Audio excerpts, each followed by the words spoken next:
jireenya hojii Halloo dhala koraana na jeesni ka halloo maaloo abbaa tola samaanoo. Sini wayi toshaagete sinumatu beeka duras sinumatu fide gammeemo nan jaalladha yoomiyyuu taanaa hin dhiisu. Gammeemo nan jaalladha. hiyyeetti duutuun kun Ammuma qulqullina ishee eeggattu manas namaa heddiime abbaa tolosaa. Armeetti nagaa keeti miti achi dhime.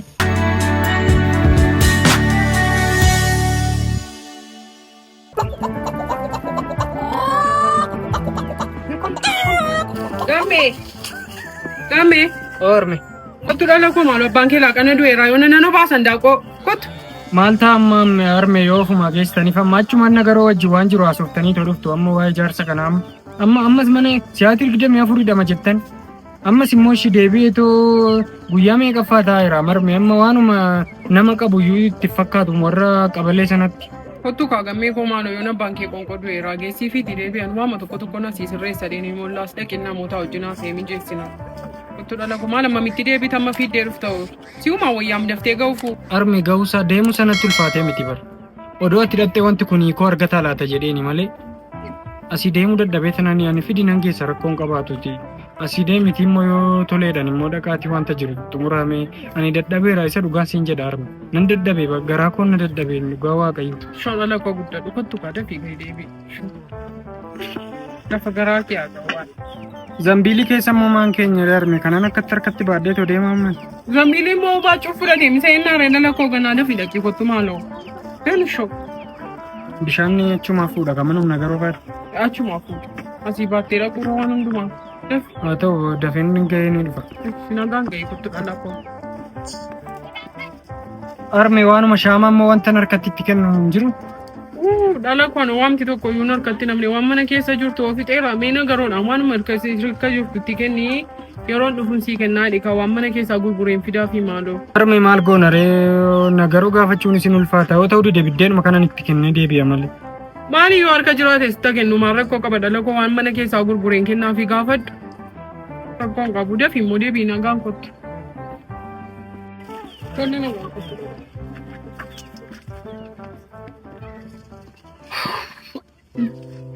Wayyaa dhala koo. Atis yoo nootu maatii warra qabanii keessatti dhalatte ta'e akka riyyaa kee barattee iddoo guddaa keessa malee ana waan jiru kana hunda argita.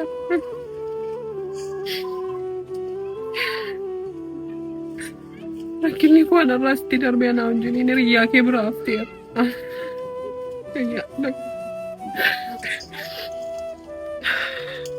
Maal ta'anutti qooda qe'ee kana dhufe utuma du'aan lafa kanarraa godaaneera ta'e. Dhalli koos na wajjin gidiraa kana hundaan argitu silaa.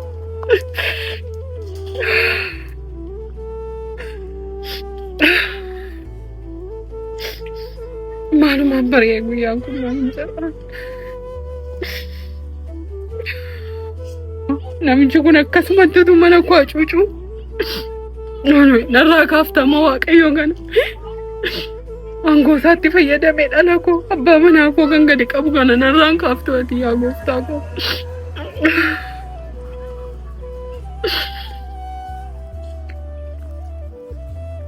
Aragammee! Eenyudha Nooraa? Akkam aragammee nagaa keessanii? Nagaadhaa. Nagaadha isaa galatu. Ishoo baga jiraatte. Walumaa wajjin baga jiraanne ani immoo gara magaalaa kana tureeni. Ishoo baga dhatte. Kanaafani naannoo raayyuu badee. Utuma achumatti galtee gaarii naam. Isa immoo egaa akkamittiin achitti galla waan nu deddeebisu jira maal taalan fuulli kee anoo badaama sirrii miti. Anoo nagaa kooti galata waaqayyoo rakkoon hin jiru haaruma keessa oleen gabba'e malee jiraanna kunoo galata waaqaa maalan ta'e rakkoon tokko iyyuu hin jiru. Aaras natti hin fakkaatu. Waan sin aarsu mana kana keessaa waan sin dhukkubfachiisu. Maaltu na dhukkubsachiisa dhala kooriyaanoo nagaadha dhukkuba tokko iyyuu hin qabu galata waaqaa. Nama walitti naquun ta'in malee ani immoo dhallumti mana keessan kana keessaa iyyuu dhukkubaa jedheen yaada. Karaa dhala kooti illee gaanitti hin dhufin maal godhe dhalli koo isa dhukkuba sitti ta'etti amma immoo. Maali miira kee galuunis gaarii miti maali kan naannoo kana safara kana jeequu gammeema keessanii maal kun maal taatol nama sobsiisa ree. Dhukkubi safara kanaa kan safara kana hin jeequllee si erga gaafati safara naa baateeyyuu safarri nagaa guddaa qaba kunoo galata waaqaa dhala koo mini dhukkubi safara kanaaf. Gammeeni maalii fi humna isaa malee olii xata lafa humna isaatii maaf hin dhaabatu. Nuyi xiqqoo jaarsa kana wajjin walitti dhumnaa walitti sinnaa. Kanumti safara naannoo jeeqee safara jeeqaa jiru gammeedha. Gammeen kun amma yoomitti isin irra ta'a. Isin waggaa 18 ol ta'eera gammeen. Isin yeroo waggaa 18 mana keessan qabattanii jireenya keessan geggeessaa turtan. Inni immoo isin irra taa'ee maaliif sin rakkisaa? Ofirraa hin deemsiftanii. Mucaan kun amma yoo jaarsi kun kimbilisa godhe itti gaafatama. Eessaa fiddumma? Gaafa siya tokko hin boossanii nama humna isaa malee olii xatu dhugaadha gammeen argin. Gammeen baay'ee humna isaa malee lafa isaaf hin malle dhaabatu. Lafa san madaalle moo maal jette mati? Mandaruma kana keessa kan mucaa koo caalu maaltu jira? Yoo isatti xiqqaate malee wanti isa caalu tokko iyyuu hin jiru naannoo kana keessa yoo ta'e ofirraa geggeessuu yoo ta'e immoo dhalli koo anaaf ammayyuu akka mucaa kaasuu keessatti hin haalan siin immoo ofirraa geggeessaniiru maatiin kee teessee nyaachaa jirta matiyyuu sar hiriyyaa isaatii ati.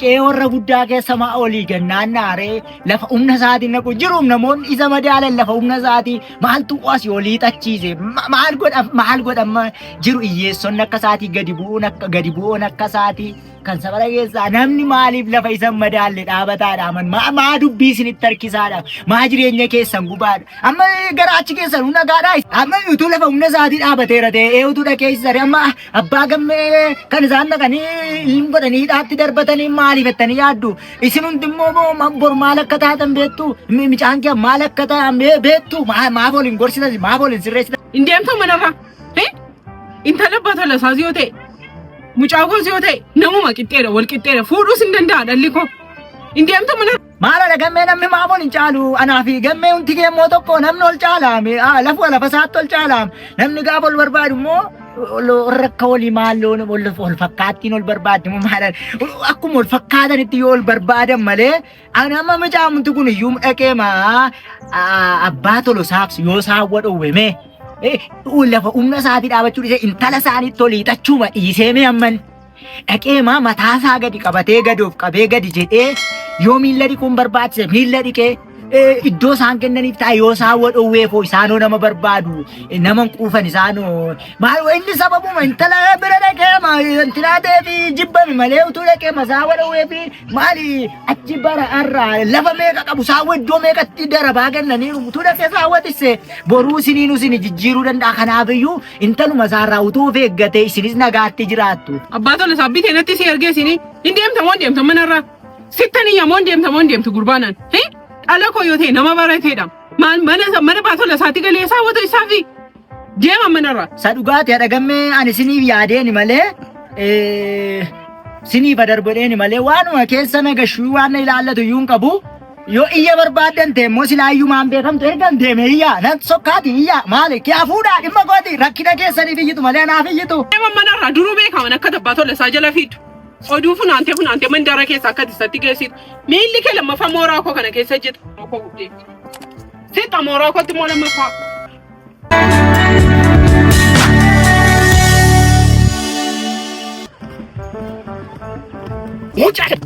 Maaloo. Jireenya hojii ganamaa galgala kan intala kun hagadhan. Maaloo dhala gooraan nan ajjeesini maaloo abbaa tolasa maaloo.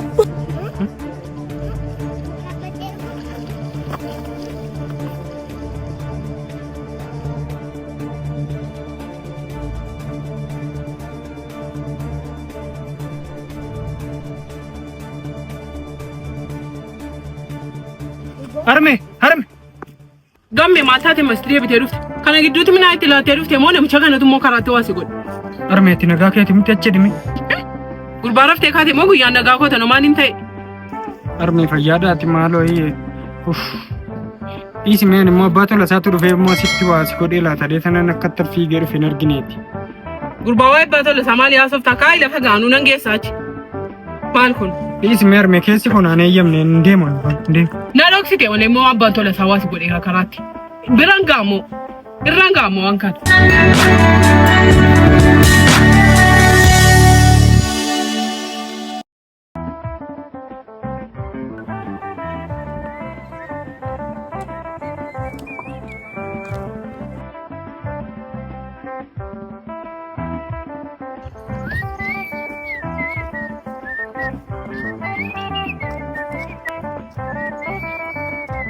Shumbuure.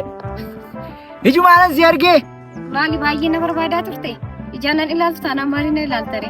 Si arguuf illee baay'ee barbaadaan ture sababani katamaa keessa tureeffanini akkan itti si arguu dhabe malee akkan katamaa ture dhufe beektaniire. Kanaafini oduu kee hunda isaayyuu dhageera. Waa'ee maalii haasaa jirtaa bulchaa? Dhugumatteem silaafiyyuu siin galu waan anaasaa attamitti sii gala. Amma siin galu garuu irraa jalaa dhaawwataadhaanii sii gala. Isinii namaaf nama olitti naqu, namaaf nama ol lolchiisu. Kanuma hojiin keen. Garuu kun immoo isa dhugaa sitti maa eessaanuu siin ga'u sin fayyadu. Sin fayyadudha. Gaafa gaafuma yaadummoo isa dhugaati jaalalayyuu natti hin fakkaatu kan keeni. Dudduuba isaa waan biraa jira jedhee yaadaan jaalala miti. Inni akkas sin godhu kuni jaalala natti hin fakkaatu. Amma baay'ee haasoftee sin ga'uure? Amma meeti Shumbuure. Gurbaan kuni maal qaba? Gaafuma nan jaalladhe jala akkasii afarfamtu ammatti maal qaba? Anamma waa'ee isaa beeka. Anaan safara kanatti na beeku namoonni naannoo kanatti ani na beeku. Warra qe'ee guddaa akka taane qabeenyaa keenya beeku. Amma maaluma qaban umana dhiba. Isa dhugaasitti umana dhiba.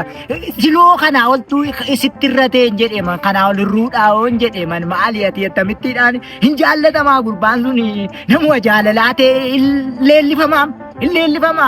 Nuyiyyuu kunoo jirra namoonni waa'ee keenya beekan isa dhugaati safaratu beekama. Naannootu beeka waa'ee keenya.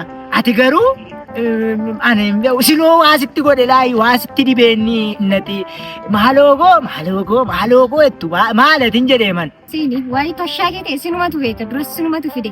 Gammee immoo nan jaalladha yoomiyyuu taanaa hin dhiisu. Gammee immoo nan jaalladha. Isa dhugaasitti mala arraba koorraati immoo rifeensa buqqaafta.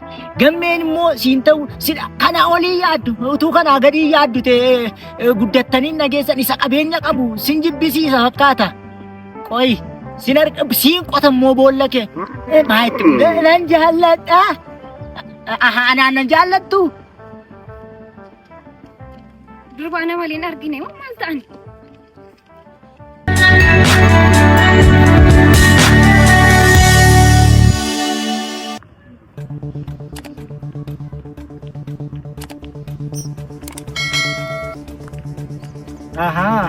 Si waamte kaashee bira deemaa jirtaniire. Hin argitammoo siin godha.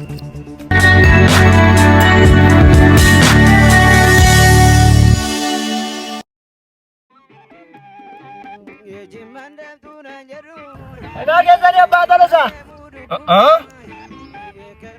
Yoo kan dawamu. Akkamii? Jirra saagaleetu nagumaniisin. Maali gurbaan ka gara magaalatti galtee nuyyuu kuma qabdaaree hin diimate gurbaan. Maaliyaa? Deebina abbaa Tolosaa kunoo isinii deebina akkamisin? Attam gurbaa? Gurbaa? Nagaadha saagaleetu akkamisin? Maali kun? Jirbii damaa taate kaa. Attam mana gosa magaalaa na ilaaltee taadira attama. Anoo dhaqee bayyuun beeku jarruyyuu maallaqayyuu naan galchin jiru. Maali abbaa Tolosaa yeroo hundumaayyuu karaan kun achirra daddarba. Jarrillee badaama qulqullina manaan eegani malee mannillee gaariidha. Mana koo balleessan kaa qabeenya koo maallaqa inni raafuudhaara gaafa argatan naa galchu mana maal kana fakkaata hin balleessan kaa mana koo na jalaate hiyyeetti duutuun kun. Gaafuma kireessitan balleessitanii namuma waa qabuttutuu kireessitanii namni ammuma qulqullina ishee eeggattu manas namaa heddiime abbaa Tolosaa maal godhuu miti ani immoo kanan jedhu abbaa Tolosa akkam isin yoomii yoo heerumsiifattuun dhala keessan sargiin yoomii maali qeeni sooqee sargiin fakkaatu. Maal haasofta waa'ee salgiin? Maali salgiin? Satamaasa maal jettaati? Arree meeqaanii bishaan farsoo guuraa jiruun bira darbeen dhufanii ani. Koosa jalqabdee tapha jalqabdee intalli koo yoo ta'e beektaa akkuma warra kanaan dura warra qe'ee warra guddaadha malee qe'ee gadi badii kanatti koosa jalqabdee abbiyaa koosa jalqabdee. Mee ta'u abbaa Tolosaa silaasin malee olii gadi deddeemuu natti tolu kottaa kadhannee farsooma burcikkoo lamaan tokkollee dhunnaa silaa dhiyaara isin isoo qofaa teessu anoo isinirraa adda xiqqoo natti hin tolu. Gurbaan illee riyaa abbaa keetiiti kaa. Riyaa makiina godhatti kaa. Dhaqeensi bita. Maa naa bitin jettu. Waan rakkina maal qaba. Karaa intala kooti mana manatti hin dhufin. Karaa shumburee. natti dhufi. Karaa shumburee natti dhufnaan gurbaa. Waan takka karaa shumburee natti dhufnaan hin ta'u. Maal abbaa tolosaa? Kee warra hin taane yoo dhaabachaa jirti. Maal isin immoo? Isa maal isiisee abbaa gammee inni malee yaaraam. Abbaan gammee malee yaaraa jira isheetu jira amma gumcatti immoo lafa ishee buusa. Godhee lafa ishee buusa. Asii ol nattaasaam. Waaqittas yoo laasoo asii ol. Amma haalan kana beekanoo waan biraa yakka biraadhaan hin dhamesse. Ishintu. Na beektaa qamaal gootummaa koo waata samitti la.